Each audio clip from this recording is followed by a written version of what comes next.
Welcome back. Hey! I said I want to go to Mr. Krabs, and the game did not take me to Mr. Krabs. I think that's how it worked in the original too, though. I don't think the game would actually take you to Mr. Krabs or Patrick if you said that. It's kind of weird how there's never anybody manning these little booths here. Oh, they forgot to make the other side of the... They forgot to put textures on the other side of that window. Interesting. I guess it does kind of mean you can see through the window, which is nice, but then if that was deliberate, you should be able to see through both sides of the window. Anyways, hey Krabs. So, do you want to trade shiny objects for a golden spatula? Not really, that's a lot. That's quality craftsmanship, that is. Come again. It's weird not hearing the spatula sound as I say that, or as he says that.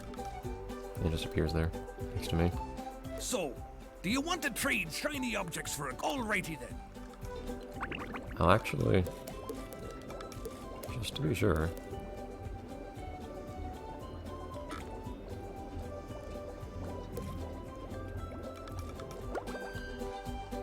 So just make sure... this wasn't a problem in the original last time I checked, but... Do you want to... That's... or this wasn't a problem with Patrick, but just to make sure it's not a problem with Mr. Krabs either, I'll make a backup before I spawn all these patches and pick them all up at Your once. treasure chest's looking a bit light, boy. 15,000. How many shiny objects, or how many of these are left? 3.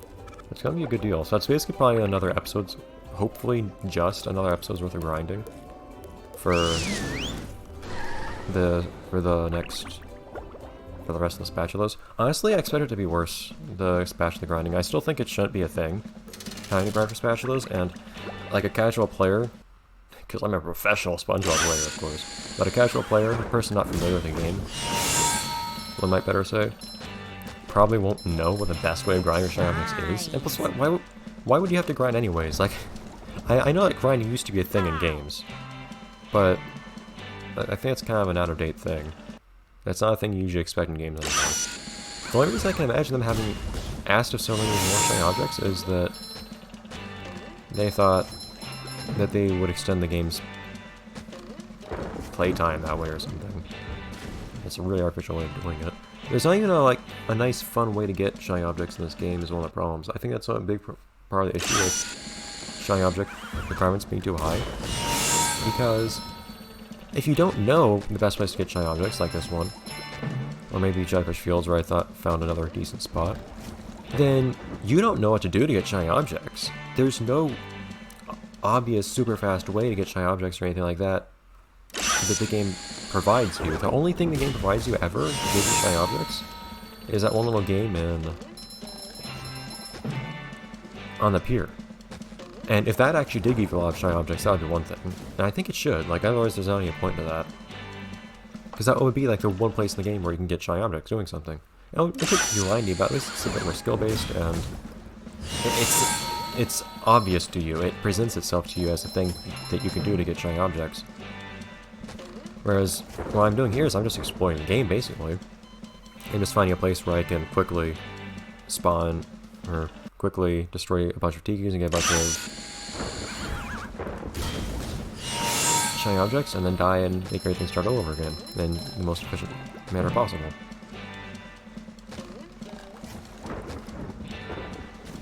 And this is grinding basically in its rawest form. And it doesn't really add anything to the game except for an opportunity for me to talk about things. Let's change gears a little bit. Let's talk about things I actually like about this game. One little thing.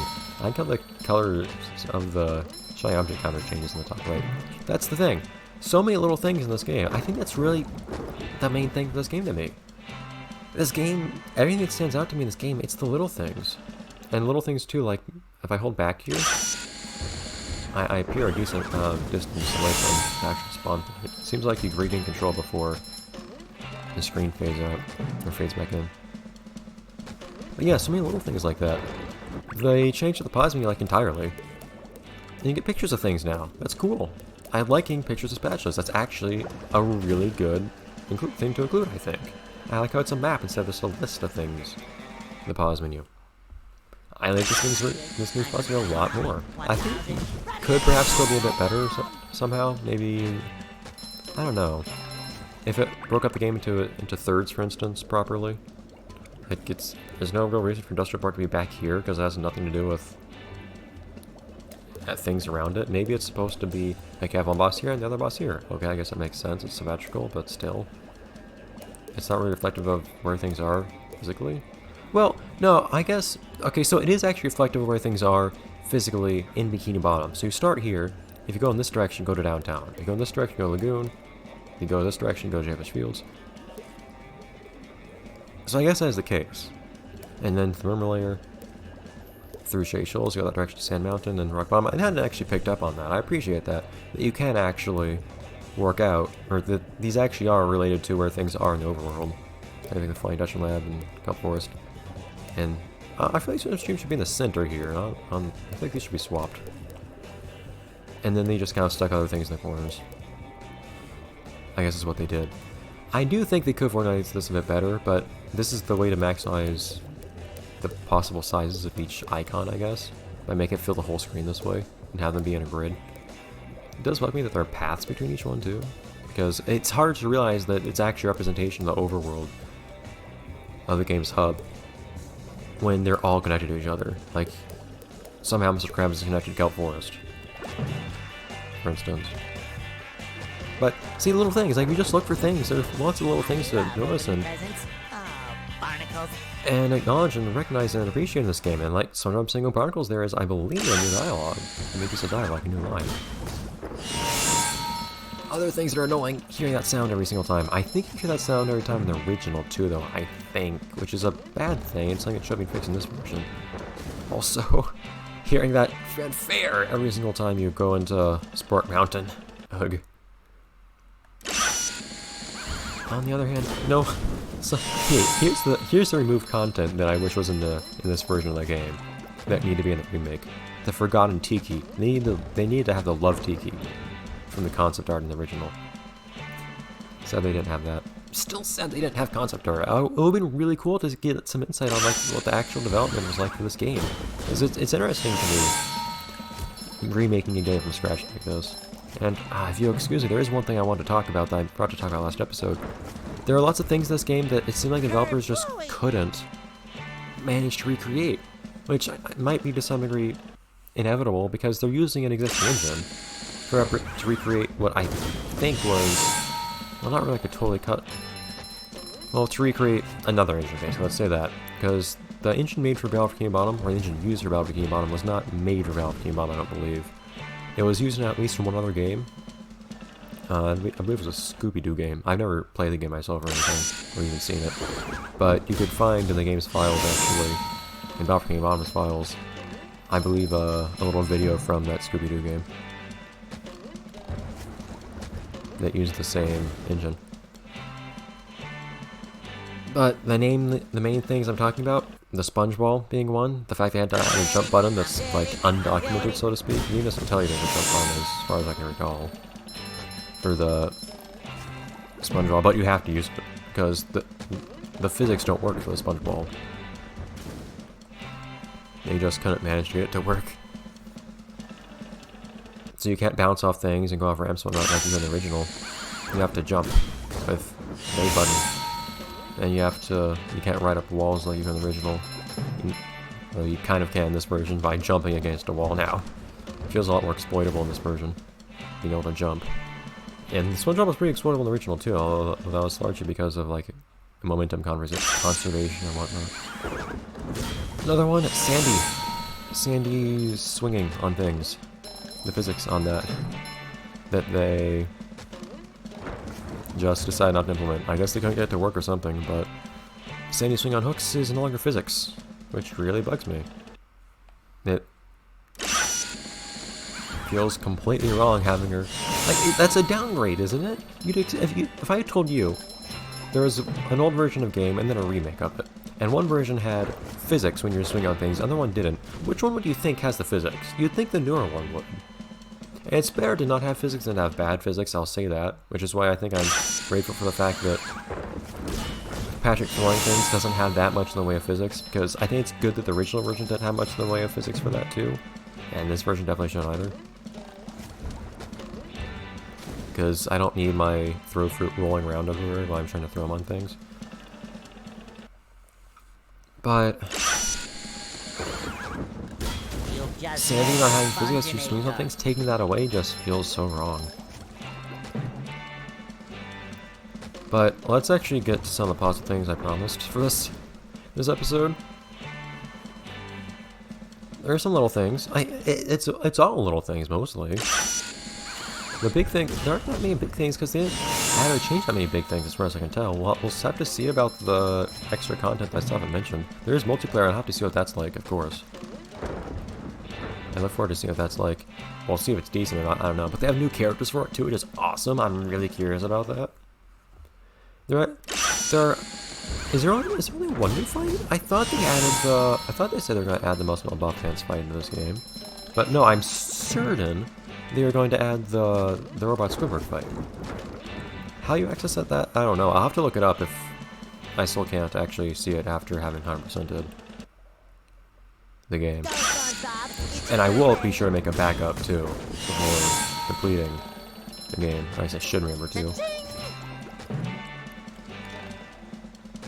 Because not being able to redo things after completing the game is a problem. So I can't comment on that stuff yet, which is unfortunate because those are the big cool new things. It's weird to me that like I only know they exist, and I at least think they exist. I'm starting to doubt or question or be uncertain whether they exist because I haven't seen any indication in the game whatsoever, anywhere at all, that they're a thing. Even as a person that would want to know that they're a thing in this game, because I know that those were in the concept art of the original. That Robot Squidward fight, for instance. Namely, the Robot Squidward fight. And I thought they were going to add the new version of Patrick's Dream. Maybe I just misunderstood. Maybe I was just misunderstanding when they supposedly redesigned Spongebob Dream. And I thought I mean literally adding a different background. One that I like more, but just adding a different background. Maybe that was misunderstanding and they didn't actually add the other version of Patrick's Dream. I don't know. Nobody corrected me though, I don't think. I'll have to check. When I was surprised that the old version of Patrick's Dream was still there in Spongebob Dream in an older video, so we'll have to see. But again, don't worry about, I imagine some people are gonna come. If anybody's watching this, which they might not, if anybody's watching this, they might comment on some of the things I'm saying to give me an answer. I will say though, I'm gonna be done playing this game by the time this video goes up, so I'll have looked up answers if I can't find them myself, and then that'll be reflected in a later episode. But, yeah, so there are seemingly, supposedly, new things in this game that haven't made themselves apparent in any capacity yet. And those would be big, cool new things. Big, cool, good things. Good improvements to this game. But all the ones that I've seen so far are small ones. I would consider the redesign, quote-unquote, for Spongebob Dream to be a small one. It's one of the bigger small ones, but still. Another big small one would be in Kelp Forest, the Kelp Vine Slide. I don't know if it's really better or worse. I think it probably is better, actually, that the Kelp Vine Slide feels more like Kelp Forest.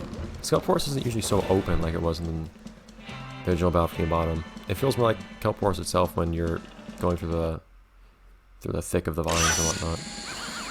With the kelp. So I do like that. There are changes that I do agree with in this game, certainly. Especially things like, say, being able to blast things in the air, that's really nice. Patrick having a new animation now for doing a belly flop, or I guess you call it ground pound or whatever. Cannonball it is now. If you do a smash after having done only a single jump instead of a double jump. That's a nice little detail. Patrick saying something new after getting all his socks back. I love that! Mr. Krabs probably said something different after you... Oh wait, no, Mr. Krabs always said something different after you gave him all the shiny objects in the original version of the game. So he probably says the same thing in this version. But things like that, I like it. So... It's hard for me to look at the problems in this game and say they just didn't care, because... There are so many little things in this game that say to me that they cared. That they did put a legit effort into this game and whatnot. They wanted to make it good and better. Not just the updated graphics and whatnot. And there are some changes too, like I think Jellyfish Fields has a different time of day now, for instance.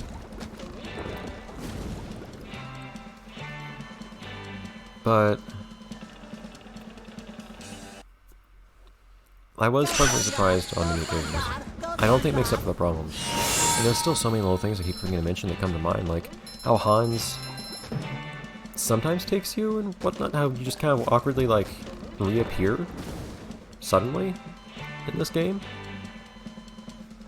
when you respawn. Mainly when you fall out of bounds. I liked how Khan caught you before, but in this version it doesn't usually catch you. Usually the game just cuts to black and you reappear all of a sudden, which is really strange. That feels extremely unpolished. I don't know why it's like that. Especially since Hans is in the game and he picks you up in other places. Like depending on where I fell, for instance, back in the final boss in the small shell ruler nut, either I would instantly be warped back to the last checkpoint, or Hans himself would come take me. It would depend. I don't get that. But I guess I shouldn't have this episode by going back to Mr. Krabs. I wanted to pick up 40,000 shiny objects before I go back, but that's not gonna happen, it looks like, unless I make this episode longer. I think I'm mostly done on the things to say, at least about the things that I've seen so far in the game. I think there's more. We'll have to see. Another thing I forgot. Weird little things that they just couldn't get to work. Again, this is physics. That bouncing ball, the rolling ball, follow the bouncing ball it's called. The spatula in Spongebob's Dream. That one, they had to just put the ball on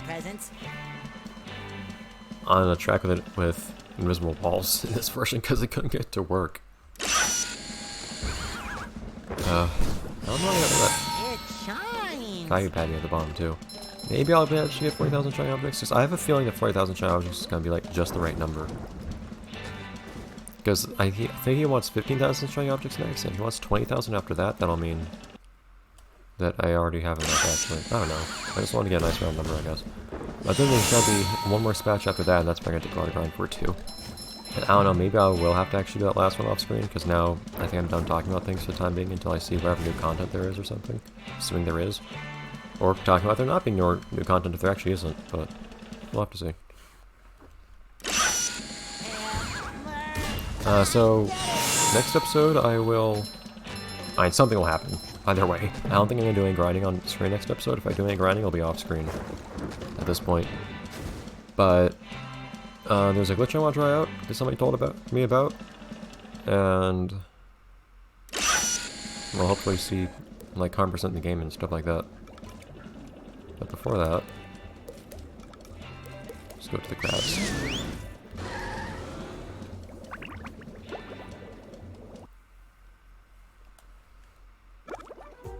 I keep forgetting it. It would be faster to go to the Krusty Krab. Oh. Actually, can you? No, you actually change into the Spongebob when made here in this version. In the original, you couldn't change to the Spongebob if you're in the air, which shows it usable. Do they save the state that, like, the rotation that these patches are in? When the game saves the level? That's interesting. Okay, how many more? 18,000. And now 21,000 for the last one.